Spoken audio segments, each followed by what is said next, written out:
গাছের মধ্যে উঠে যাবে গে। আর একটু লাগাই দে।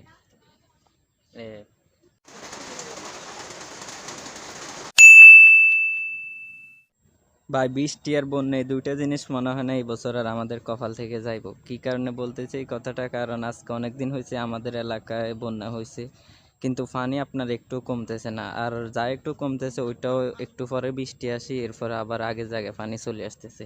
পানি এমন একটা অবস্থা, 2-3 দিনে যেটুকু পানি কমে ওইটুকু আবার একদিনের বৃষ্টিতেই হয়ে যায়। তা আজকেও আবার ওই রকমভাবে বৃষ্টি আসছে সকালবেলা, যা একটু পথগুলি শুকাইছিল, এখন আবার দেখেন কি অবস্থা হয়ে গেছে। তো এই বৃষ্টির মধ্যেই আমরা আসছি এখন একটা পিঁপড়ার বাসা ভাঙার জন্য। তো অনেকেই হয়তো জানতে চাইবেন যে পিঁপড়ার বাসাটা কেন। আসলে আমরা যে মাছ ধরি, তো এই মাছগুলি ধরার জন্য যে খাবারগুলি তৈরি করি, এই খাবারগুলোর মধ্যে আমরা পিঁপড়ার বাসাগুলো ভেঙে দিই। এগুলা দিলে কি হয়, আপনার মাছগুলো অনেক বেশি পরিমাণে আসে খাবারগুলো খাওয়ার জন্য।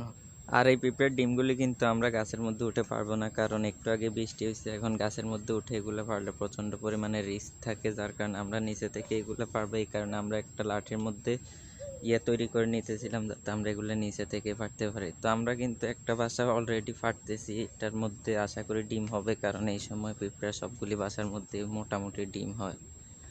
আর অনেকক্ষণ কষ্ট করার পরে আমরা একটা বাসা নিচে পারছি। প্রচণ্ড পরিমাণে পিঁপড়া কামড় দিতেছে আমাদেরকে, আর এই বাসাটার মধ্যে কিন্তু অনেক পরিমাণে ডিম আছে। আমরা ভাবছিলাম যে ডিম হবে কি হবে না, কিন্তু না, আল্লাহর রহমতে অনেকগুলি ডিম হয়েছে। আর আপনারা যারা বড়শি দিয়ে মাছ ধরতে চান তারা অবশ্যই কিন্তু এই পিঁপড়ার বাসাগুলির মধ্যে থেকে ডিমগুলি সংগ্রহ করবেন, কারণ এই ডিমগুলি মাছের অনেক পছন্দ। যেমন ধরেন আমাদের যেমন বিরিয়ানি পছন্দ, তেমনই মাছের কিন্তু এই পিঁপড়ার ডিমগুলি পছন্দ। তো যাই হোক, আমরা কিন্তু অনেকগুলি ডিম নিয়েছি, আরও কয়েকটা বাসাও ভাঙছি, সবগুলি মিলে আমরা মোটামুটি যে কয়টা ডিম পাইছি আমাদের হয়ে যাবে। তা আমরা এখন এই বাসাগুলি নিয়ে, মানে ডিমগুলি নিয়ে একটা গাছের সাথে রাখতেছিলাম যাতে পিঁপড়াগুলি গাছের মধ্যে উঠে যায়, তারপরে আমরা ডিমগুলিকে নিতে পারবো। তো দেখতেছেন যে প্রচণ্ড পরিমাণে পিঁপড়া আছে এখানে। তো বাড়ির মধ্যে থেকে কিন্তু মুরগিও আসে, ডিমগুলি আস্তে আস্তে পিঁপড়াগুলি খাইতেছে।